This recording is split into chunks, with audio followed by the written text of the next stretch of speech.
Hello everyone, and welcome back to my retrospective look at Archie's Sonic the Hedgehog. Unless this is the first episode you see in my series, in which case you can find a link to the first episode in the description of the video. Wow, I need to think of a better introduction to my videos.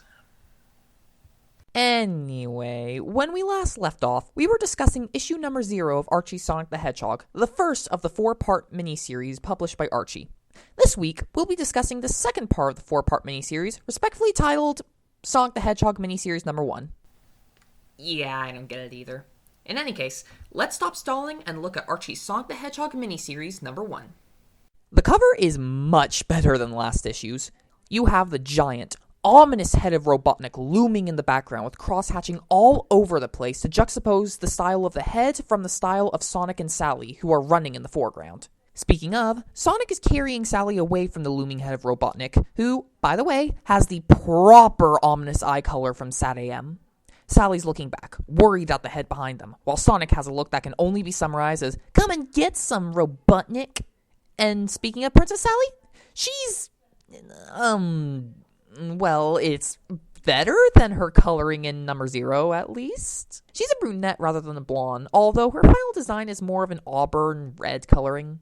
And her skin? Hot pink. Well, at least looks more natural than the red hue of last issue. But whatever. Back to the point at hand. Awesome color. It catches the eye and draws the reader in without having to know anything prior to the book. The art is a little stilted, particularly with the angle Sally's at while holding onto Sonic. But oh no, I like it. We open to Sonic and Tails running together in the Great Forest. On a sidewalk. Sweet Jesus, Gallagher. Literally one page into the comic and I'm already asking questions. Why in the world is there a sidewalk in the middle of the Great Forest? I'd make some sort of sarcastic assumption for what the sidewalk is for, but I literally cannot think of a single reason why this should exist. Relax, Pax. Gallagher is just baiting you. Do not fall into the trap of nitpicking. Okay. Anyway, Sonic stops short when he sees Princess Sally walking on the edge of the forest. Sonic asks Sally what she's up to, only for Sally to tell Sonic that's none of his business before storming off in a huff. None of their business, huh? Yeah, no. Sally, you are the leader of a rebel faction fighting a never-ending battle against a megalomaniac dictator who will not rest until you are all either killed or turned into robots. It is your job to keep your soldiers informed of every step you take. If nobody is kept in the loop of whatever it is you're doing, it is very easy for things to backfire, and you'll only have yourself to blame for it. Sonic immediately jumps to the conclusion that Antoine is the reason why Sally's feeling so crappy because this is an early Archie Sonic comic and it's in Antoine's contract to be the punching bag. After running into him, quite literally, Antoine shows Princess Sally's royal proclamation. "I have arranged a meeting with Dr. Robotnik to negotiate the return of my father, King Acorn. No one must interfere with my plan. That's an order." Okay, look. I'm just going to spoil what happens later in this comic because this is seriously bugging me. Princess Sally is trying to trick Robotnik into throwing her into the roboticizer so that she can use a hidden device to analyze the machine so that the group can reverse engineer it and undo the robotization process on everyone already taken by Robotnik. May I just ask, why in God's name doesn't Sally just outright tell her fellow teammates and soldiers that this is what she's planning to do? She could have very easily gathered up a meeting of all the Freedom Fighters and told them this was her plan ahead of time. Or, if it was last minute and she had to leave a royal proclamation like this, why not write something along the lines of, "Robotnik is laying me into his base of operations. I have a device to jam his roboticizer and end all of this once and for all. Position yourselves as backup in case something goes wrong." Or, hey, even assuming that they're paranoid enough that they may have a spy in their midst, even though as far as we know there are literally only 5 of them, she could even write something as vague as, "I am meeting with Robotnik. I have a plan. Trust me." The way Princess Sally has this set up for herself, she's pretty much guaranteed that this plan is going to blow up in her face because her friends clearly don't trust Robotnik and they want to make sure she's safe. It's stupid and contrived. Alright, rant over. The group make their way over to Princess Sally and a buzz bomber. They all go into attack mode, but Sally stops them before they can destroy the buzz bomber. And to give this comic a little bit of credit, we do have a single panel where Antoine is charging at the buzz bomber with his sword drawn, ready to go into action and fight if necessary. It won't last for long, but I like even a short moment of Antoine being a little awesome. Sally tells the group to chill and flies off with the buzz bomber, with all of the group wanting to go after her because they clearly don't trust Robotnik and think he has Sally fooled, and none of this would have happened if Sally had just explained herself or made it clear that she had a plan to the group. Sorry. Look, I know I keep harping on this, it's just... When a conflict is only around for the sake of having a conflict and the clear, easy solution is right in front of the hero's noses but withheld to draw out the situation, I get annoyed. It's entirely possible to have an engaging story without resorting to idiot plots. But we'll get to that later in the series. A cage springs up, trapping Sonic, Tails, and Antoine. Meanwhile, the Buzz Bomber drops Sally into one of Robotnik's factories. Well, specifically, he drops her into a smokestack, which I'm pretty sure would have suffocated her on the way down, or at least filled her lungs with enough toxic fumes to scar her from the inside. Robotnik, this isn't how we agreed to meet. You broke your promise. Machines can't make or break promises, Your Highness. So, Robotnik is a machine? I always assumed he was human. Or, at least part human. I could buy Cyborg. He just doesn't look like a full-on robot to me. Then again, Uncle Chuck didn't look like a robot back in issue number 0 either, but I'm getting off track. As the SWAT bots drag Sally away, she calls out to Sonic for help. Remember this for later. Oh, please, do anything to me, but don't throw me in that robo-machine and turn me into a robot. Please, motherfucker, please don't fling me in that proper. Also, apparently the robo-machine was assembled in Mexico. So, Mexico is a place in Mobius? Is it pretty much just like our Mexico, only with more anthro animals walking around? Just curious. They hear a screeching sound before Sonic bursts into the room with a sonic spin. Sonic explains to Robotnik that he cut through the cage using a sonic spin. And yes, that's through with a U rather than a GH. And look. I get what the purpose behind this is. Like, I know this was an actual thing that comics used to do back in the day. Although, if I remember correctly, it was more of something that they did back in, the golden age of comics. It's just seriously a pet peeve of mine. It seriously bugs me. It also doesn't help that they literally do this twice on the exact same panel.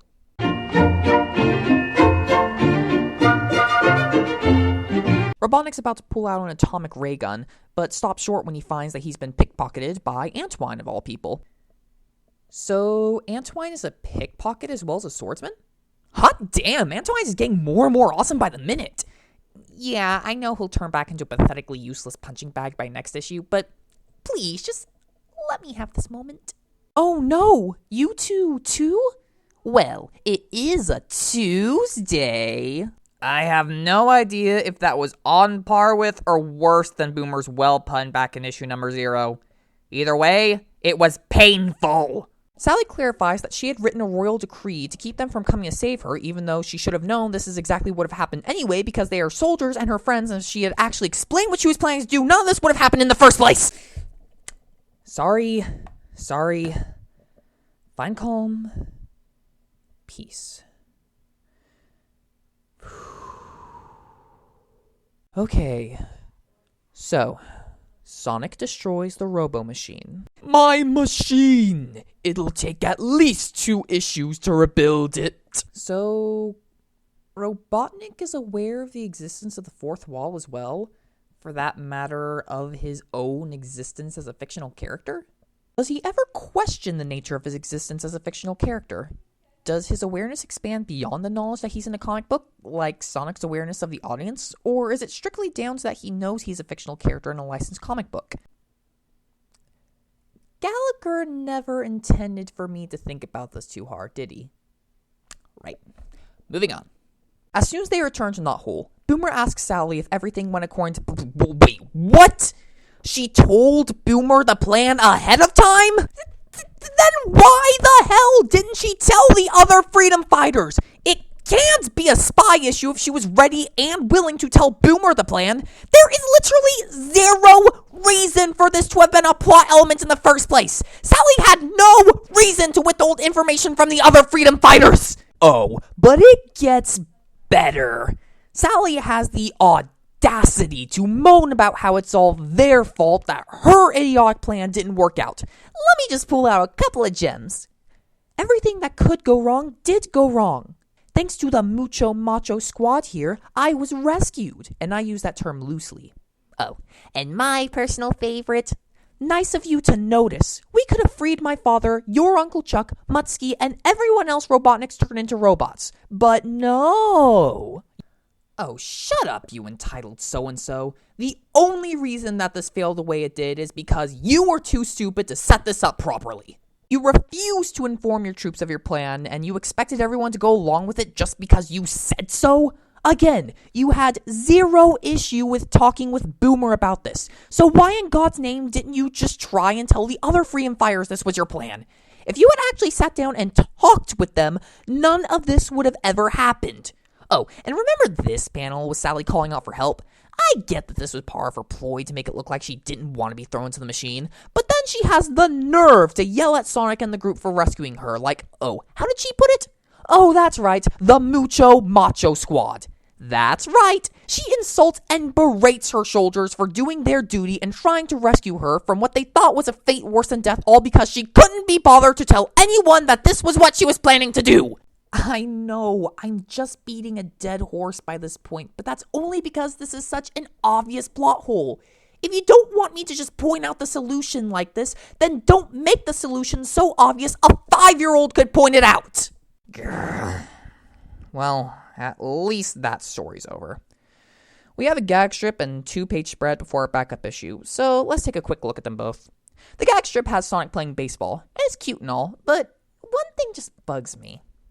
And slide in the third before you even hear the crack of the bat. If you can get to third base that fast, why not go the whole 9 yards and take home? Yeah, I know, it's just a silly little joke, but it just bugs me a little. Whatever. After the last story, a silly little thing like that is nothing. After that, we have a 2-page spread of the Not Whole Heroes versus the Robotnik villains.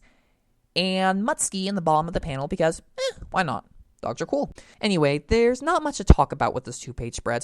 The art is on par with Shaw's other work for the comic, i.e. simplistic and easy on the eyes without being very dynamic. Well, with the exception of the cover of the comic, but you get what I mean. The main thing to note about this, however, is that it's technically the very first appearance of Bunny Rabeau in the comic. As a character, she won't show up until the main series, specifically Sonic the Hedgehog number 3, so I'll wait until that one to actually, talk about her character. For right now, though, I guess it must be some kind of early Sonic tradition to totally miscolor the female characters in their first appearance. Seriously, cream-colored? Our backup story begins with Sonic casually fishing at the lakeside. Sonic's caught something big. And already I have to start asking questions. On the next page, we discover that it was a Jaws that Sonic caught at the end of his fishing line. Only in the first page, we clearly see the Jaws' eyes peeking out of the water, and the angle of the fishing line shows that's directed away from the eyes. Based on the space between the eyes and the end of the line, the Jaws should be a lot longer than he's shown to be in this first panel. And I know what you're probably thinking, well, there must have been 2 Jaws working here, but that can't be it, because for the rest of the issue, we only see one interact with Sonic. It's just weird. Anyway, all that aside, Sonic pulls up a Jaws, which then proceeds to eat the very dock Sonic is standing on. What really surprises me, though, is just how long it takes for Sonic to realize that this is a Batnik rather than a real fish. You'd think that the stalk eyes and the obvious nut connecting his lower jaw to the rest of his metallic body would be a dead giveaway. For someone that's so fast, he's kind of slow on the upkeep. Then again, he couldn't tell that Uncle Chuck was a robot back in issue number 0, so maybe Sonic just can't see the difference between robots and Mobians. Also, the Bowser head at the end of the pipe that's pumping out pollutants into the lake is a cute addition by Scott Shaw. Kudos, dude. The dock collapses, and Sonic starts sliding on sludge underwater before chasing after the Jaws. Okay, what the hell? Sonic is clearly underwater, and yet he's speaking? And no, it's not that Shaw accidentally put word balloons in place of thought balloons, because Sonic and the Jaws clearly speak to one another later in the story. The only thing I can figure is that I guess Sonic can breathe underwater in the comic universe? It also explained why he doesn't have his trademark aquaphobia, which is pretty much as much of a staple of Sonic's character as his own speed is. Sonic says he can match his RPM easily, with RPM standing for ripples per minute. That's not a real term. If you're going to be using underwater lingo, why not use, say, knots? You could be using the same, underwater terminology, and you could actually be teaching kids reading a thing or two. Win-win. Sonic clarifies that he can do this using his subsonic speed, referencing the chart in issue number 0. So the chart that says Sonic can reach the speed of light is canon now? Oh, joy! Sonic's caught in a concealed fishing net and dragged along on a conveyor belt to a waterproof robot maker, which, if this panel is anything to go by, is being used to convert the aquatic life into robots. Well, well, look what the catfish dragged in. Gurgle your prayers, Hedgehog. Gurgle? Dude, Sonic's been able to speak clearly ever since he first came underwater. Meanwhile, back on land, Tails and Boomer come along to join Sonic on the dock, only to see both Sonic and the dock are mysteriously missing. Sensing trouble afoot, Boomer tells Tails to give him 2 shakes of a sea lion's tail and holy crap! Forget Sonic. Boomer is the fastest thing alive if he was actually able to run to his workshop and bring back that monster of a sub that quickly. Now that's what I call a subplot. Still infinitely better than Tuesday. He rejoins Sonic and the Jaws under the water, with Sonic in quite a precarious situation. But before Sonic can be put into the machine, he remembers that he's Sonic the Hedgehog and uses a spin dash to cut out of the net. Only to realize that the move put him clean out of air. 1. So it turns out that Sonic cannot breathe underwater, leaving absolutely no reason or explanation as to why he's been able to talk all this time.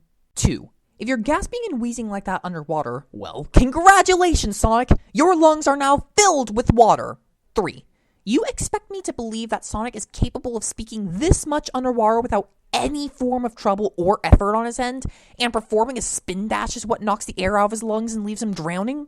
And even then, while he's gasping for air, underwater, he's still talking and not losing the last bit of air doing that? And look, I get that, I'm going back to being a dead horse like I was just earlier in the episode, but this is something that very easily could have been circumvented if Scott Shaw just had little thought balloons over his head. Yeah, it'd be really silly to have Sonic be able to hold his breath for that long, but it'd still be better than if he was just constantly speaking throughout all these panels. As Sonic is drowning, the Jaws comes in to finish him off, only to be blasted back by a surprise torpedo from Boomer's submarine. And, after inhaling some air bubbles left in the trail of the submarine, Sonic has enough energy to wreck the underwater robot maker. Hooray! But Sonic's lungs are still filled with water. I don't know, I guess if you breathe air after inhaling water, then that air will just knock out the water and leave you perfectly safe and fine. Oh, and the Jaws is damaged and slowly making his way back to Dr. Robotnik, but due to the damages, it won't be anytime soon. On that note, our backup story ends with our 3 heroes back on land, with Sonic saying that he'd rather have chili dogs for lunch since he's sick of seafood.